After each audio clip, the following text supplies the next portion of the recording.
Hello? Yeah, can I get a seasoned curlies and a One season, Carly.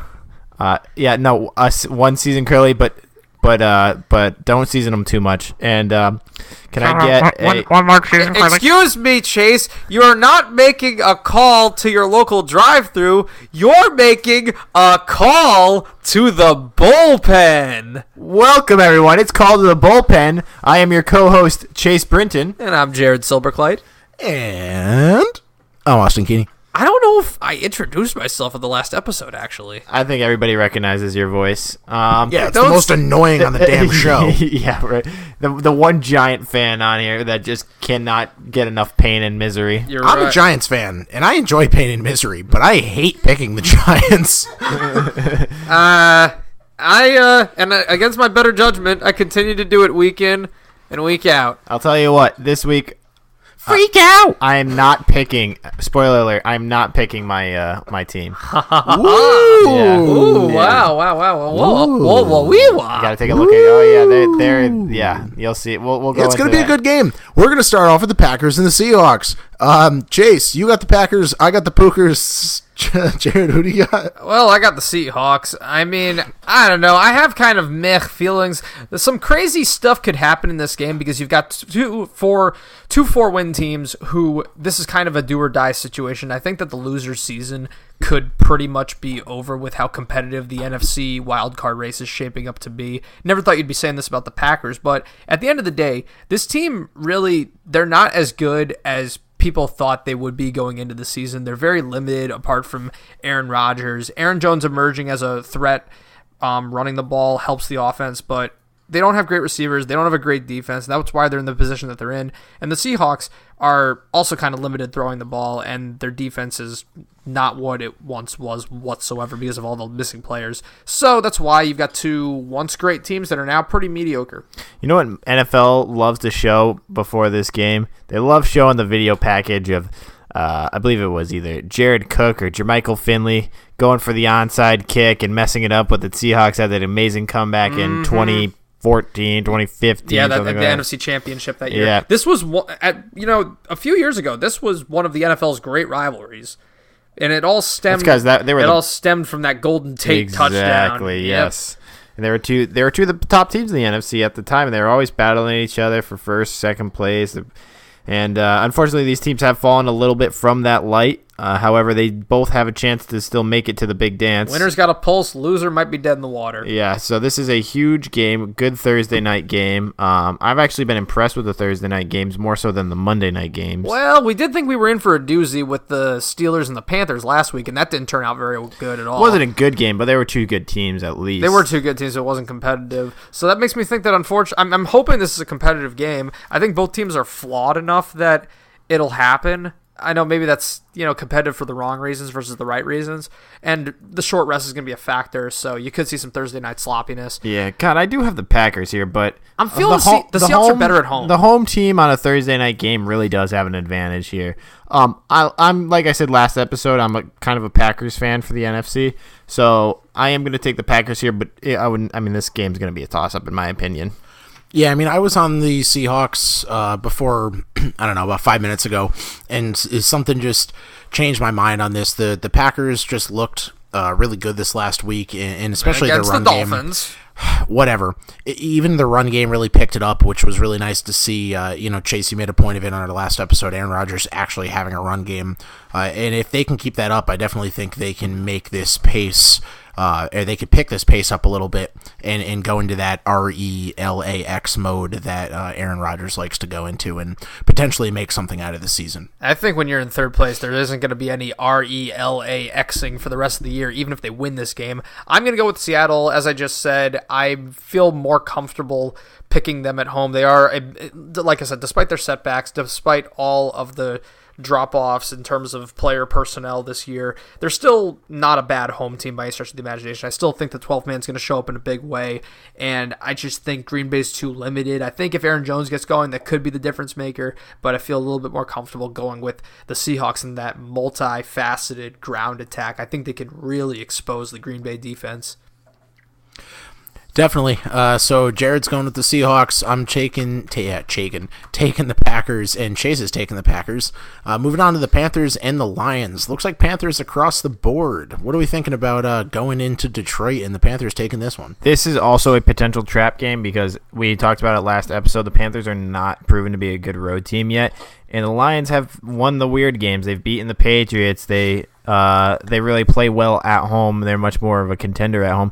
However, they lost Golden Tate. They may have lost Marvin Jones for this game as well, and they just cannot block a defensive pass rusher for their life. Well, offensively, this is not a good matchup for Detroit, but defensively, this could actually not be the best matchup for Carolina because Christian McCaffrey is such a difference maker for them, and the Lions do have what it takes to stop the run. I mean, now with Snacks Harrison reinforcing that defense and also Kennard back there at linebacker, a couple of ex-Giants. So the Lions, you saw that they were able to slow down Jordan Howard from Chicago last week and limit him in a game that really got away from them. So I think the Lions could potentially keep this game close, but the secondary has kind of gotten ripped apart the last couple of weeks. So I think that Cam Newton's going to be able to make some big plays downfield to Greg Olsen to take this game.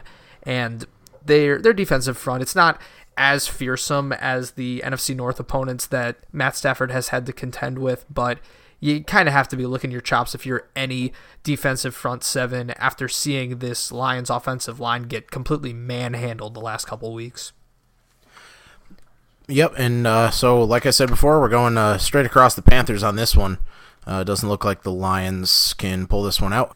And with that, there is Austin Keeney's signature moment. Luke, I am your father. What, pulling out? Indeed. Luke, I will not pull out. Or did not pull out. Luke, I did not pull out. Can we not do this? We're gonna have to rate this on we're going to explicit, ladies and gentlemen. We started clean, but this is slowly getting dirty. We're at least at a TV because we're getting more and more comfortable. We're at least at a TV 14 at this point, heading toward a TV MA. Yeah, TV MA. It's gonna be AO by the time we're at episode 100. You just jumped from television. Ron Jeremy's going to be our first live guest. Oh God, please no. No, please no. He's not welcome on this show if you're listening. Yes, never. Anyways, moving on to the Steelers and the Jaguars. Jaguars are just on such a decline this year. What's going on? You know what? You say that they're on a decline, and yet here I am looking at this game and thinking that I might pick the Jags, actually. Because the Jags are at home, and the Steelers are feeling good. And they've got the Steelers number. Yeah, and they just... I'm doing it. I'm switching it over to the Jags, because you know what? What we learned is that not every favorited team wins every week, and the Patriots were favorited by 6. Jags are, +5 in this matchup. I think the Jags are going to win this one. Now you're making me second guess myself. If this game was in Pittsburgh, it would be easy, but the fact that it's at home makes it so hard. But I keep falling into the freaking Jacksonville trap every week. Every week I say, they can't lose 3 in a row. They can't lose 4 in a row. They can't lose 5 in a row. And then what do? They lose all of those games to teams that are worse than the Steelers. And the Steelers have extra rest coming into this game. I really shouldn't pick the Jaguars here. But Chase, I think you're right. I think the Steelers have to lose at some point. They gotta lose. The Giants gotta win at some point. The Jaguars still... Steelers are gonna win. They're gonna stomp all over these atrocious Jaguars. Jags are gonna win this game. Absolutely not. All right, what do we put on punishment? No, see, we have to actually pick something because Big Ben throws interceptions I'm against gonna this go team. I'm not gonna go on a little rant here. I'm gonna go on a little aggressive request. Not an escapade. It's gonna be an aggressive request. We really want to do this Wheel of Punishment thing, and we keep asking for feedback and for you guys, the listeners, to give us things to do. And I know you guys are listening because I see the stats of how many episodes are downloaded and listened to, so I know that you're listening. I want to do something crazy. Yeah, we know you're out there. Is there anybody out there? Was that a Machine Head reference or a Pink Floyd reference? You'll never know. I want feedback. I want to know what to do. This Wheel of Punishment thing could be fun. We're gonna record it live. We're gonna with video. We're gonna put it on our YouTube page. Yeah, this isn't gonna be an audio of somebody just screaming in the background from, I don't know, jumping in a freezing cold pond. Yeah, like Jared singing. Jumping into B West. So please, if you're listening to this, which I know whoever is listening to this, send us some feedback on what to do, because we really want to do this thing, and we'll tag you in it, we'll include you in it, we'll give you a shout out for giving us that thought. Maybe you'll get an extra entrance into our giveaway, which if you listen to our last episode, we are giving away a free NFL or MLB jersey within the next coming weeks. So how about this? I'll even up the ante. If you give us a Wheel of Punishment idea or thought, regardless of what it is, even if it's jump off the Eiffel Tower, I'll at least appreciate the fact that you went out of your way to tell us to jump off the Eiffel Tower. We'll give you an extra entrant into that giveaway.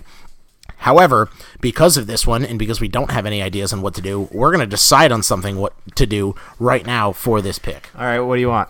What do you want to put on it, huh? Jared, what do you think? Jared, you're the guy that's not. You're the middle guy. The loser.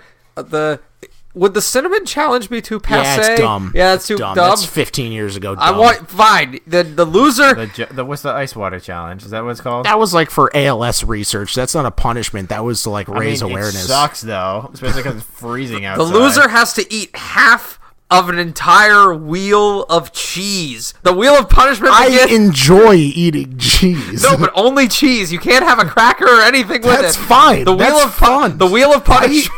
I eat pieces of cheese like you for breakfast. We're gonna put Sharpie on it that says Wheel of Punishment. Yeah. Wheel of Punish Cheeseman. All right. Seriously, Jared, come up with something good. No, we'll figure it out. It won't. Right, I'll spend tomorrow figuring. I'm gonna make sure it's like a really bitter kind of cheese, not a type of cheese that you would enjoy. Stinky cheese. The type of smelly cheese. Jared, by the end of this episode, I want something to do. Anyways, so I'm going to the Steelers on this one. Jared is changing to the Jags. You're gonna have to listen to Beck for an entire hour. Oh my God! That's what's gonna happen. Absolutely not. No, wait. Jared's on the Jags. Yeah, Jared, you're in this Wheel of Punishment. So now Sarah has to come up with the idea. Then You're right. There you go. My fiance is coming up with the idea of what we're gonna do because now she's listening to this episode. Yeah. So it's not the other episode. Not the other episode. Chase and Jared are against me in this Wheel of Punishment in the Steelers Jags games. Keep an eye out for that. In the next couple days. Cowgirls at the Falcons. I'm going to keep calling them the Cowgirls because I can. Yeah, the Cowboys are facing a second consecutive road game against the Falcons, who they're coming off of the Falcons are coming off of a big road loss. The Cowboys are coming off a big road win, but I don't think that Dallas is capable of winning back-to-back away from home, especially against a really explosive offense. I mean, Philly, they've been inconsistent this year, and it was a divisional game. They got really up for it. I think that this is a good bounce-back scenario for Atlanta. This is another situation much like the Thursday night game where you've got two 4-win teams, two teams that are 4-5. The loser is dead in the water, and the winner's got a pulse. I think Atlanta rises to the occasion. I think that if they score 28 points in this game, it will be enough. And I think they can get there. I think the Falcons are a much better team at home. They're going to have the advantage here. They're going to be playing with their home crowd. They got the high-powered offense that can really get you quickly. So if they get out early in front like they did against the Washington Redskins, the Cowboys don't have the offense to come back and really contend with them. So I think the Falcons get out early and maintain that lead. Probably. And what we love to rank on that Cowboys secondary, and you look at what they're up against with Julio Jones and Calvin Ridley. It's not a good matchup. No, it's not a good matchup for them. Austin? Yeah, I'm going to take the Falcons in this one. And why? Because the Cowboys don't have what it takes to pull this one out. Jared, I hate everything. Every hot breath of air that comes out of your mouth. Every breath you take, I'll be watching. I'll be hating you. You're taking up oxygen in my kitchen right now. For the love of God. Our studio, which is my kitchen. Thanks. No, yeah. It takes. If you guys want to sponsor us, feel free. We can actually have a real podcast studio. Podcast studio in New York. It's in Canada. We agreed to not. It's in Halifax, Canada, which is on Earth, which is in Canada. Falcons are going to win this one at home. They're not going to lose again. They're not in the cold. They're in a dome. Blah blah blah. Chase and Jared's dumb arguments of the freaking dome teams being in the cold. Has it not proven to be accurate? It has, which is why I'm using it. Gosh. yeah, no, the Cowboys are going to lose. They just can't do it. So And we're moving on to the fluke that is Joe Flacco, and the Bengals are playing the Ravens, and unfortunately, I think I'm going to have to take the Ravens. What? Don't make me do it. The Bengals they just don't have it, man. AJ Green being out, and just God. Wow. Jared, go It ahead. hurts. Wow. It hurts. Jared, now's your moment. This is my time to shine. Yes. It's time to shine here. Rip into him. The fluke. He's such a fluke. He can't possibly beat a division rival in a must-win mid-season game. Yes, he can. Joe Flacco and the Ravens are going to win this game for their embattled head coach John Harbaugh. It's been reported that him and the Ravens are headed for a mutual parting of ways in the offseason, unless by some freak, act of God, the Ravens are able to go on another Super Bowl run. I don't think they're going to bring back Harbaugh, unfortunately, which, it's just a case of... I'll take him. It's the case of, he's a good coach, but unfortunately in the league, when you don't produce the wins, teams often feel that they have to go in a different direction. And although I'm not confident the Ravens are going to find a better head coach imminently who is an improvement over John Harbaugh, I can understand why they would want to make the change, but I just don't think they're going to be able to find that immediate improvement.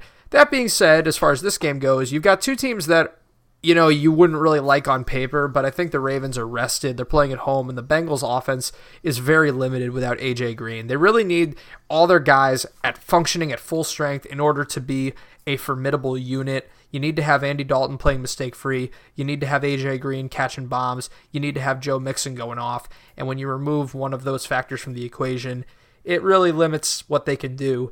And they're playing against a team that has shown to be very formidable defensively. So I like the Ravens to get their win back from earlier this year. I also don't think that the Bengals are a 6-4 team at this moment. So if they won, they would have been 6-4.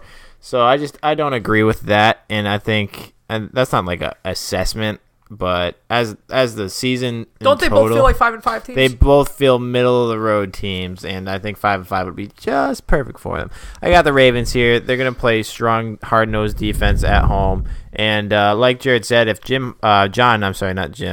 Harbaugh decides to go anywhere, Denver is open. All right. I'm going to go with the Ravens. That's right.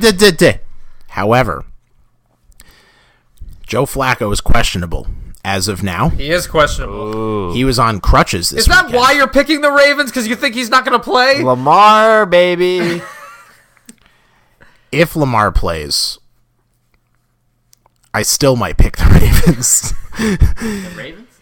Yeah. You almost sound like that makes you more confident in the Ravens. It does. I want to pick the Bengals so badly. I don't hate the Ravens. I hate Joe Flacco. And it's like, I hate the Ravens because of guilt by association, because Joe Flacco's on the team. But just AJ Green being out is such a big blow to the Bengals. I don't know. I mean, the Bengals just can't pull it off without AJ Green. I mean, even with Tyler Boyd's great, but with all eyes on Tyler Boyd because AJ Green is just that much better, and he's not playing, there's just such a doubt in my mind that they can pull it off on the road against a bye-week rested Ravens team at home who's in a playoff race. They've split their home games this year. They really need a big win. I mean, what are they on, a 3-game losing streak, if I'm correct? So, yeah, I mean, this is a must-win game for the Ravens, and I think with that bye week, they're really going to come out firing. Even if Joe Flacco doesn't play, I really think they're going to end up pulling this one off. So, there it is. Off, not out. Why do we keep making pull-out jokes? When you stop saying it, we'll stop saying it. I said pull off. You said pull out. You were straining for the off. I could feel it. Off. Off. Shenanigans. All right, so we're all in agreement here. Then the next game we have here is the Buccaneers at the Giants. This is a game that certainly nobody wants to see. I think this is going to be a pretty ugly football game. I see this going very similar to the Redskins-Bucs game from last week, where I see both offenses are really going to struggle to put up points. The Giants are going to do what they always do, which is stall out drives and punt the ball, and the Bucs suck. And the Bucs have shown to be very clumsy and turnover prone. So I see this being a low score. I wouldn't be surprised if neither team cracks 20 points in this game. I'm going to once again go with the Giants because they haven't won a home game yet this season. And if you look at their remaining home games, this is their most winnable home game remaining. I don't think they're going 0-8 at home. So if they're going to beat anybody, it's going to be this Buccaneers unit. Buccaneers? Buckshire! Yeah, the Succaneers, who have really struggled to close out games. Ryan Fitzpatrick, we like to talk about him. He can be exciting at times, but he also throws interceptions. I think that this is finally a game where the Giants defense can win it for him. Can we choose not to pick on a game? Is that a thing?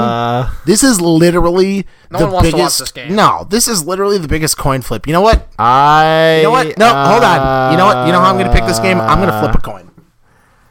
I am going to really regret this, but I'm going to take the Giants. Oh, yeah, and before Austin flips his coin with his decision, I'll tell you why I'm taking the Giants. They have to win a game at home. They're not the Cleveland Browns of last year. They're not a 1-15 team. This team is a 3-15, 4-12 at worst. 3-13. Yes. Hey, Jared. And they're going to earn it. Hey, Jared. I got a quarter. All right. So I'm literally going to flip a quarter for this pick because I hate everything about the fact that this is a football game. We can confirm he does have a coin in his hand. I, in fact, have a quarter based off of my last statement of Jared. I have a quarter. So I'm going to flip this heads and tails. I'm only going to flip it one time. And this is going to choose my pick. Heads is who and tails is who? Heads is Buccaneers. Tails is Giants. Home and away. Makes sense. You ready, ladies and gentlemen? Yep. God damn it! Oh, it's tails! It's tails! Yeah, baby! Yeah! The dream is happening.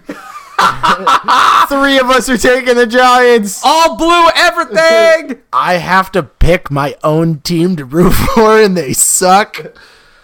God. They might suck. God, why but they're do you gonna win this smite me? week. They're gonna win this week. All right, I'm picking the Giants. There's no analysis. I flipped a freaking corner. We're moving on to the next game. Texans at Redskins. Here's my analysis. Texans got to win out. Yeah, makes sense here. And the Texans are actually extra rested coming into this game after that bye week. And you're coming in here. This is going to be the matchup of the depleted offensive lines. Both defensive fronts can really lick their chops heading into this game. It's going to be a sacking contest. And the Texans are hot, though. I mean, maybe this bye didn't come at the best time because they have so much momentum. But I like the way their offense is playing. I really like that it's coming together. I just think that the Redskins are really limited with, even at full strength. Alex Smith is not going to do a lot of damage. This has been established many times this year. They rely on, if Adrian Peterson can get it going, then they can really put up a decent amount of points. But Texans have way more upside. Even though they're a little out of their element having to make a long road trip, I still think they're going to win this game. This is the Texans. Yep. And who are they playing? It doesn't matter who they're playing because the Texans got to win out, baby. I'm taking the Texans here over the Redskins that I have been. Can you smell what the Sean is cooking? I've been defending the Redskins, but I'm sorry, I'm not defending them any longer. I'm getting on the Texans. It's time for the wheels to fall off, baby. Yep. The tank is on. No, not exactly, but the Redskins need to lose some more games because they're not going to win 11 games this season. There's no way. No. And this is who they're going to lose it to, a well-rested Texans team coming off a bye who's just watched the Redskins lose 2 of their offensive linemen. And guess what? That's going to affect J.J. Watt and Jadeveon Clowney. Yup. It might not have affected the Tampa Bay pass rushers who are like Jason Pierre-Paul like with one hand. Hey, he's doing okay this year. He is doing all right? okay, but he's no J.J. Watt. So, with that being said, I'm all Texans, and also Demaryius Thomas could cut to touchdown, and that'd be cool too. Be good. Austin, how we feeling? I mean, You're asking Austin how he's if feeling? anyone knows how I'm feeling, it's the Texans got to win out. And I've been saying it for 5 weeks. Longer than that, 6.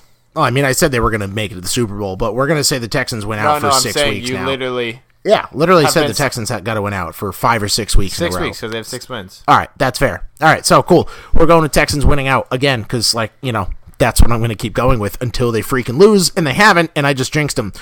Titans at Colts. Well, Yo, can we talk about how annoying the Titans are? yeah, I was we about missed that last episode because we were talking about the upset, but this team Is so annoying. Doesn't this feel? They're gonna lose this game, and you know they are because it's the Colts, and they should beat the Colts.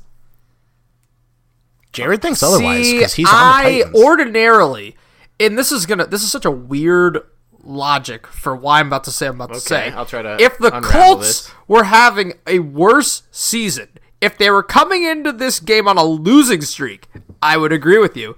But I don't think this Indianapolis Colts team is gonna win their 4th game in a row to go to 5-5. That would be impressive. I don't think they're gonna win back-to-back divisional games.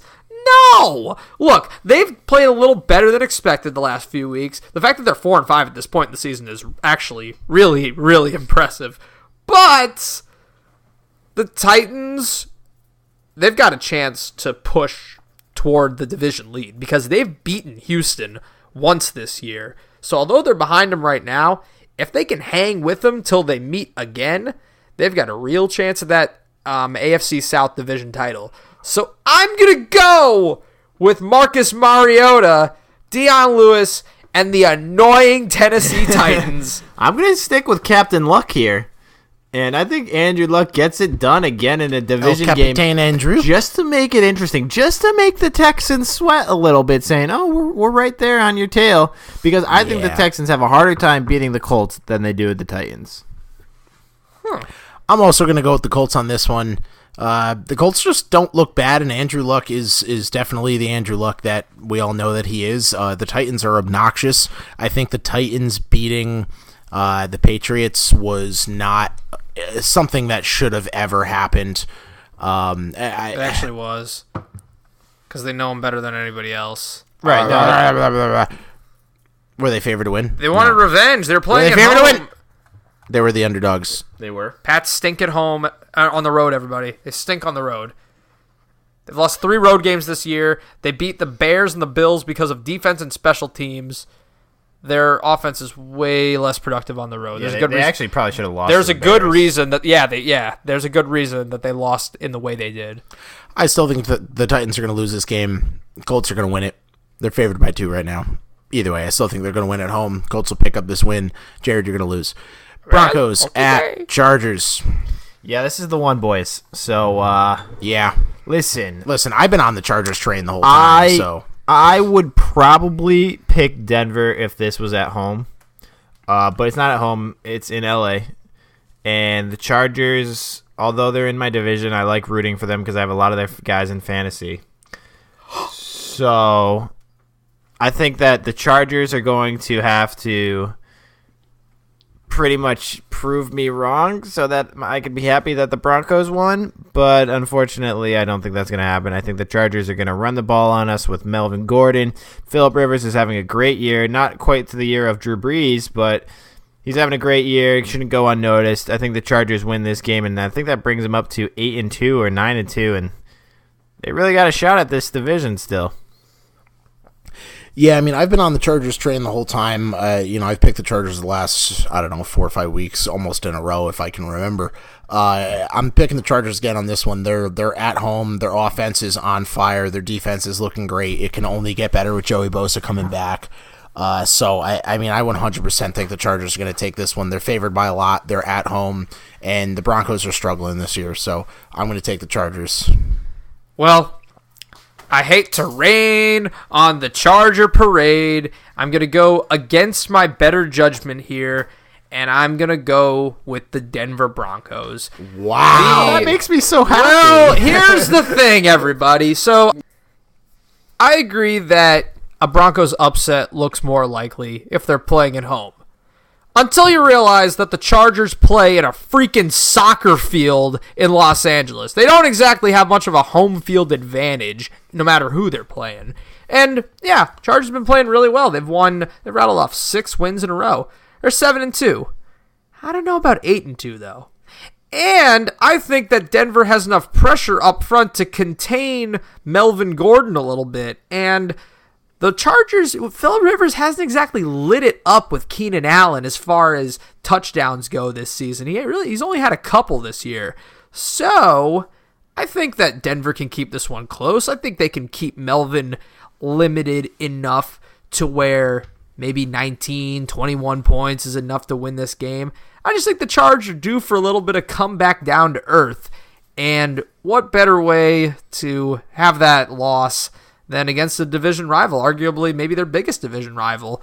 I think the Denver Broncos can beat the Chargers here. Yeah, why not? Well, I sure hope so, but I don't think it's going to happen. I like it here. There's got to be an upset, and here it is. The Broncos over the Chargers. It's a bold upset pick. Oh, well, you picked the You know what's Jaguars. an even bolder upset pick? Saying that the Raiders are going to beat the Cardinals. You know how many people are saying that the Raiders are going to beat the Cardinals? Literally no one. 0. Except for you? Absolutely not. I thought that was a great segue. No, absolutely not. Except for me. I just wanted to make fun of the guys, Raiders. it turns out that the greatest swerve was that there was no swerve at all. Exactly. The Cardinals are going to pick this one up. I mean, Are they? Yeah. Well, they're not going to pull it out. So the Raiders are just so bad. They're gonna pick it up. We got new words in the dictionary. Yeah, because all you say is pull out all the time, Jared. Raiders are just terrible. They're so bad. There's just so little to say. They're not even a football team. They're a Pee Wee Pop Warner team. Christ, Nichols College could beat them. Whoa. I'm gonna make a prediction. Nichols College, I guarantee you, if I look up their record right now, they have more wins than the Raiders. And I think they won one game in the 3 years I was at that freaking school. I think you're still wrong. But I understand I'm gonna look that up. I understand what point you're trying to make. I'm going to look that up. There's no point. Yeah, I got the Cardinals. There's no point. I got the Cardinals here too. Like I said in the recap video, I really think that the Cardinals are getting in the right direction with their new offensive coordinator. They're starting to feed and feature David Johnson more, who is clearly the best player on that offense. Larry Legend, I believe, just passed a huge milestone too last game. He is now number 2, I think, on the receiving yards. He passed Terrell Owens with 15,934 receiving yards. Larry Fitzgerald now has 15,939 receiving yards, so he has passed T.O. in the number 2 spot by 5 yards, and he is still behind Jerry Rice by give or take 7,000. So, unfortunately, I don't think Larry Fitzgerald will take the number 1 spot in front of Jerry Rice unless he plays for another couple years, which would be really cool if he could play for, like the Saints or somebody who he would actually have a shot to win a Super Bowl, because if there's anybody out there that deserves a Super Bowl, it's Larry Fitzgerald. So congrats to him for taking the number 2 spot, and good luck down the road.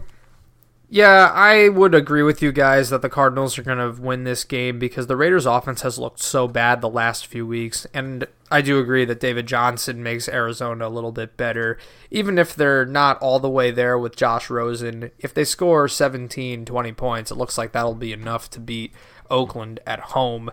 They're just, like we said in the recap show, they look like the worst team in the league at this point, and you keep thinking they might be due for a win if they're playing lesser competition, but I don't know. I don't see it at this point. They really might go 1-15 at this point. They're just really, really bad out there. This offense looks almost non-functional, and the Cardinals, they've got a pulse at least, so let's go with them. Yeah, we're all taking the Cardinals in this one because the Raiders are literally irrelevant. Moving on to the Saints and the Eagles. I think we're all taking the Saints in this one too. The Saints are just unstoppable right now, and especially at home. I don't see how they could possibly go into a home game against the Eagles and lose this thing. Against the Saints. No, Jared, the Saints are not going into a home game against the Saints. The Eagles are playing the Saints, which means the Saints are not going to go into a home game. You were supposed to cut that part out. You've betrayed me. That's correct, because you decided to talk over me, Mr. I'm Jared, and I knew everything. Okay, pull out, Katie. You get that one. Why is that my nickname? I don't get it. Okay. P.O.K. P.O.K. P.O.K. P.O.K. P.O.K. One of us. One of us. Gobble, gobble, one of us. All right. We accept you. One of us. I'm going to say my 2 cents in this game, and 7 is too many points. I think that this is a lot closer than most people think. I think that the Eagles are going to be really pissed off that they lost to the Cowboys, and they're going to come in angry. However, the Saints have way too many weapons on offense right now, and are playing too good as a complete team to lose to the Eagles. This game is going to be close, though. Count on it. Miniature Wheel of Punishment. Brandon Marshall catches a touchdown in his first game. I will take the opposite of that.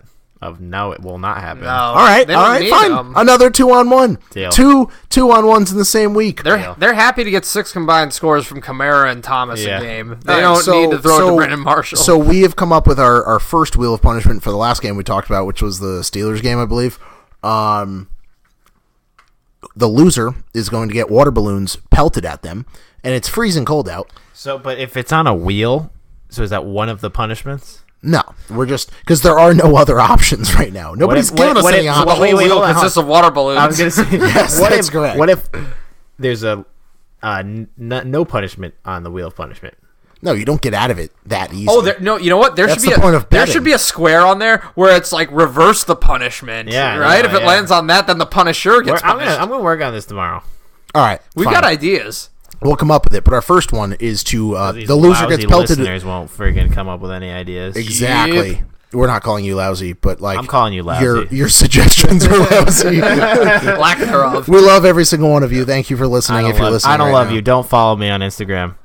Follow him on at Instagram. Chase Brinton. At Chase Brinton. Chase_Brinton, I think, or something like that. I don't know. It's in a bunch of our posts.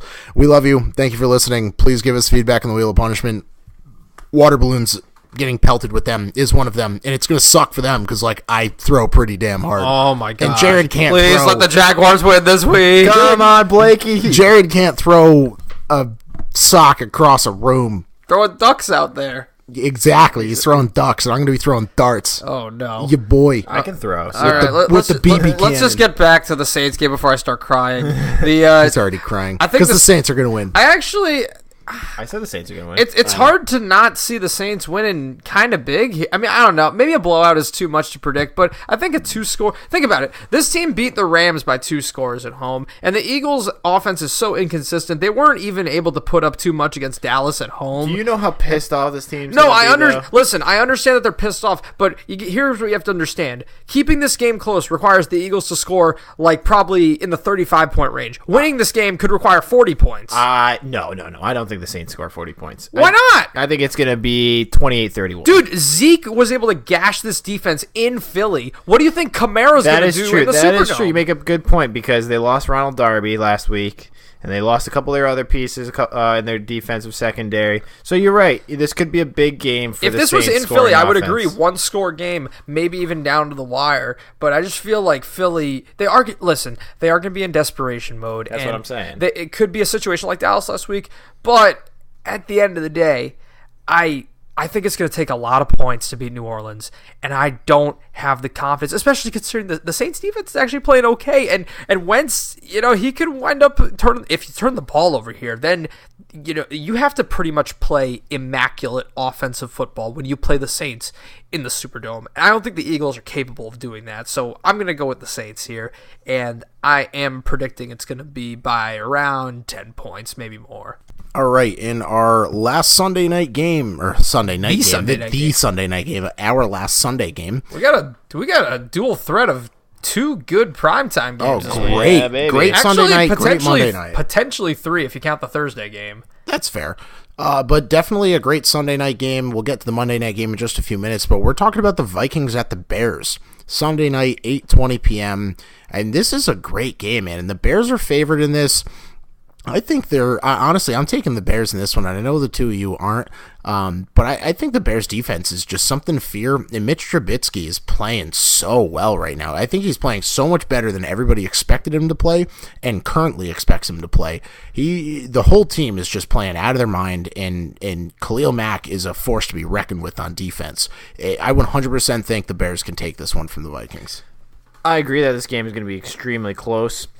The only reason why I picked the Vikings is because I believe Dalvin Cook is finally going to be 100%, and he's going to provide a new layer to that offense that pretty much no team has seen since the beginning of last season, which is over a year and a half ago now.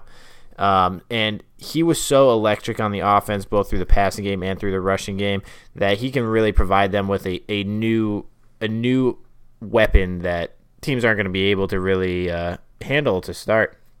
Well, not only do the Vikings have, I believe, more offensive upside than the Bears do, and part of that, Chase, is what you just mentioned, having Dalvin Cook in there. It's not just him, it's the fact that they're also getting production out of Murray, so they have kind of an unexpected running back by committee threat, and also you have Cousins throwing the ball to Thielen, who's pretty much been the one of, if not the best wide receiver in the NFL this season, along with Diggs, who's got the big play potential. So I think they've got a greater capacity than the Bears do as far as scoring points, and Mitch Trubisky has not faced a pass rush like Danielle Hunter and the gang, so the Vikings can stack up to the Bears as far as creating pressure, so this could be a really exciting matchup as far as defensive fronts go on both sides, but I think that, like I just said, I think the Vikings offense is going to show up here. I think that Trubisky, I think we've seen him play about as well as he's going to play the last couple of weeks against poor competition, and I think Cousins is going to show up in a big way with those weapons that we just mentioned. So I see the Vikings doing enough to outscore the Bears here. They got off to a kind of a rough start this year, but I think with the extra rest, they're going to come in and win this divisional battle. It's a big one. It's essentially for control of the NFC North at this point. And we're going to close this week out with the Monday night matchup between the Chiefs and the Rams, but there's a twist, an international flavor, if you will. Get your margaritas, get your chimichangas, because we're going to Mexico. Yeah, no, this game is not in London, ladies and gentlemen. This is no Jaguars at home in the good old tea and crumpet country of London. This one is in downtown Mexico City. Yep, guacamole, salsa. Holy guacamole, ladies and gentlemen, we're going to Mexico. Is this the Mexican Super Bowl? And I mean that in two ways. A, it's Mexico's only game. El Bolo de Supero? B, this very well could be the Super Bowl this year. Yeah, no doubt about it. You've got the two, arguably, you've got the NFC's best and the AFC's best at this point. I mean, most would say the Saints take that crown over the Rams, but nonetheless, it's a premier matchup in one of these international games, which is a rare sight.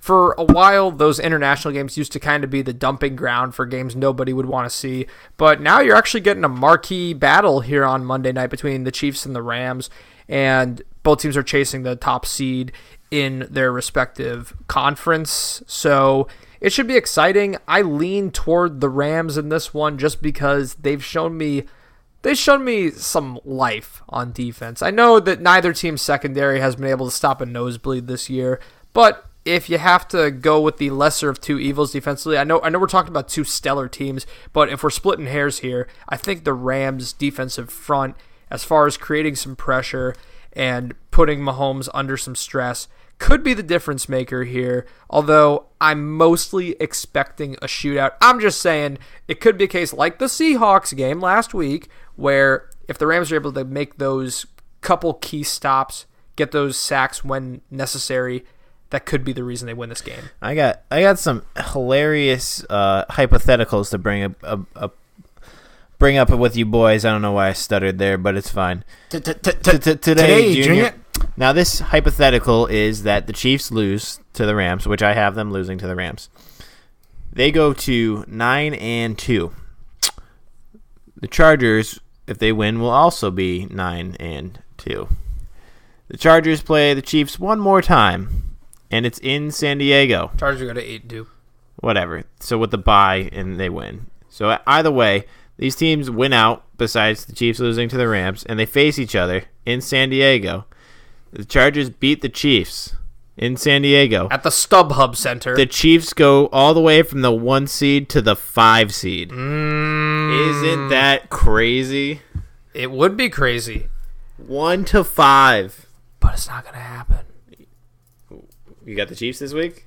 No, I got the Rams, but I also have the Denver freaking Broncos over the Chargers. So does that mean the Chiefs have to root for the Broncos this week? Wow, Oof. interesting. They do. That's a tough pick. They do have to root for the Broncos. That's a bold strategy, Cotton. You know what's Let's an even see. tougher pick? 2 weeks in a row. Going against your boys. Did I go against the Chiefs? It's not 2 weeks in a row, but I had to go. It's not 2 weeks in a row. I had to go on the Texans and the whole win out thing, and the whole hope she doesn't listen. Is she sleeping? I think she's sleeping. Is she sleeping? Because I'm going to go on the Rams. I had to say it really quiet so nobody heard it. I don't think she heard it. Yeah, no, I'm taking the Rams this week, ladies and gentlemen. It's time for the Rams to do things, ladies and gents. The Chiefs are a different team away from Arrowhead. And as I've The established... Rams are away from Arrowhead. They're in freaking Mexico, Jared. I was going to say there's no home field advantage. We've already established that the Rams, they don't have a home field advantage. They are renting out the LA Memorial Coliseum. Those fans that show up to that stadium are fair weather fans for the shiny new toy in town, because the Rams have just relocated a couple years ago. So as far as I'm concerned, that makes the Rams kind of, they don't have to worry about, are we home, are we away? I don't think it makes a big difference for them. The Chiefs, I think it matters. Yeah, I just think the Rams are unstoppable, man. I mean, the Chiefs, we talked about last week the Rams defense not showing up and not playing the way they're supposed to. Not that the Chiefs had any expectations on their defense, because obviously they don't have a great defense, especially with injuries. Their defense is just not good. And I think the Rams are just going to run, throw, jump, hurdle, tackle. I don't know what other verbs I can use, but all over this Chiefs defense. The Chiefs are a great team, and I think they'll put up some big points against the Rams. And unless they can put up 40 plus, I think that's the only way they can win. And is it possible against this Rams team? Maybe, especially with Patrick Mahomes being able to run a little bit and maybe get away from some of those pass rushers. But the over-under of this game is 63, and unless the Chiefs have 40 of those 63.5 points or whatever it is, I just don't see them standing a chance. I think the Rams will end up pulling this one out. Yeah, we agree. So, Chase, who are you taking? I'm taking the Rams. Oh wow, we're all taking the Rams here. But yeah, don't make no mistake about it, folks. It's gonna be a good game, and we wouldn't be stunned if KC does win, but we're not picking them. That's surprising. I'm shocked. I thought you were going to take the Chiefs. Yeah. Austin. I want to. We're expecting the final score to be like 45 to 40. to. Let's just make that clear. So I want to take the Chiefs so bad. you can't. The Rams are just They're too so good. They're man. too good. They lost Cooper Kupp. Yeah, they still have Robert Woods and Brandon Cooks and Todd Gurley And, and yeah, Jared you know Goff. that running Marcus back, Peters is Donald. giving up the most yards to wide receivers in the NFL. Ooh, you know what I just thought about? Marcus Peters. Revenge game? Revenge game? Even more on the Wow, Rams. man. Maybe he's Or finally is it even more on the Chiefs for leaving and going to the Rams? No, they traded him. No, or they, it was or their I choice. didn't It was sign their him yet. decision. Well, Yeah. whatever. Either way. No, it's a revenge game for the player. Fine. I'll stick with the Rams. Going to the Rams with this one. And that's gonna kind of do That's it. the episode, that ladies and wraps it That's gentlemen. gonna do it, everybody. That was the last game of the week. So yeah, that's those are our predictions. We're gonna see how they pan out. And as always, be sure to check us out on all social platforms and devices such as Instagram, Facebook, Twitter, YouTube, and Spotify, Libsyn, Stitcher. I'm really trying to let them do this so Dude, they we can suck learn. at it. I iTunes. can't do So it. bad. All right. All the social medias. Facebook, Instagram, Twitter. Very simple. Do you know where else you can listen to us on? iTunes, Spotify, Libsyn, Stitcher, and YouTube. It's very simple. Right across the board. Listen to us on any of those. Connect with us on any of those. Reach out to us. Give us some feedback on the Wheel of Punishment. Let us know what to do. Let us know what you think about our picks and how you think they're going to pan out, if you think differently and or why. And also listen to our last episode if you have not yet. If you have, you already know about our giveaway in the next few weeks of a NFL jersey or a MLB jersey of your choice by sharing and subscribing to either iTunes, Spotify, and sharing our Facebook, Instagram page, the whole 9 yards. Share whatever you can, subscribe whatever you can. We'll get you the official rules very shortly. As soon as we figure everything out. But as soon as you do that, you're going to be entered to win a jersey of your choice. And also, if you give us a Wheel of Punishment option, we will enter a second entrant for you for the jersey giveaway. As always, This has been Call to the Bullpen. and we are hanging up.